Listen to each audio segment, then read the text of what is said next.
आज का हमारा टॉपिक है लिमिटेशन ऑफ डाल्टन थ्योरी। यानी कि उस समय की पहली थ्योरी थी डाल्टन थ्योरी, जो भी हमने पिछले वाले वीडियो में डिस्कस की। अब क्या ये इनर स्ट्रक्चर को बताने वाली ये पहली थ्योरी थी डाल्टन की एटॉमिक थ्योरी, और ये एटॉमिक स्ट्रक्चर के बारे में एक्सप्लेन करती है। ये थ्योरी एटॉमिक फिजिक्स के लिए मील का पत्थर बन गई, बट 20वीं सेंचुरी आते आते J Thomson, Lord Rutherford, Niels Bohr और बड़े बड़े बहुत सारे वैज्ञानिक एटम पर काम करना शुरू कर दिया। और जैसे इस थ्योरी के ड्रॉबैक आने शुरू हो गए, अब हम इस थ्योरी के जो ड्रॉबैक हैं उन्हें हम कह रहे हैं कि लिमिटेशन डाल्टन थ्योरी है। कुछ डाल्टन थ्योरी की लिमिटेशन मैं आपको देने जा रहा हूँ, उन पे हमें कुछ फोकस करना है। तो पहली जो ड्रॉबैक है वो है कि it could not explain law of gases volume.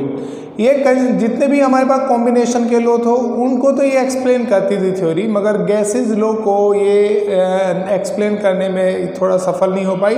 So it could not explain law of gases volume. यानी कि पहला ड्रॉबैक हमारे पास ये आता है कि थ्योरी नहीं बता पाई किसको, लॉ ऑफ गैसियस वॉल्यूम को,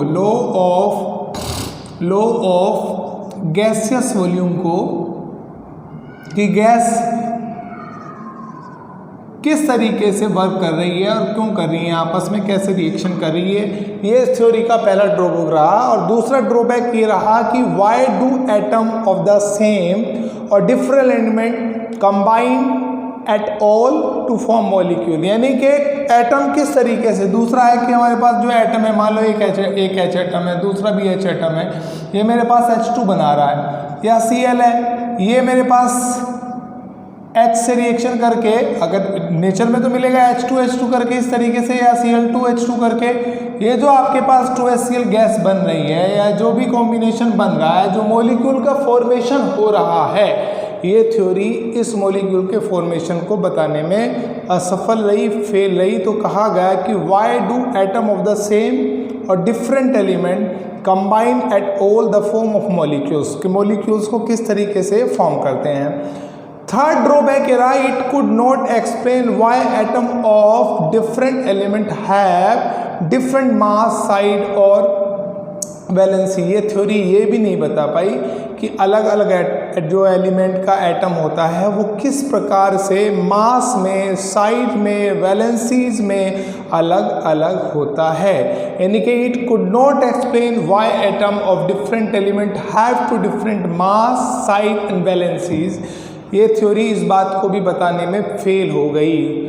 फोर्थ पोस्टुलेट इस थ्योरी का पॉइंट जिसे हम बोल रहे हैं कि लिमिटेशन है डाल्टन थ्योरी की, कि what is the nature of binding force between the atom और मॉलिक्यूल।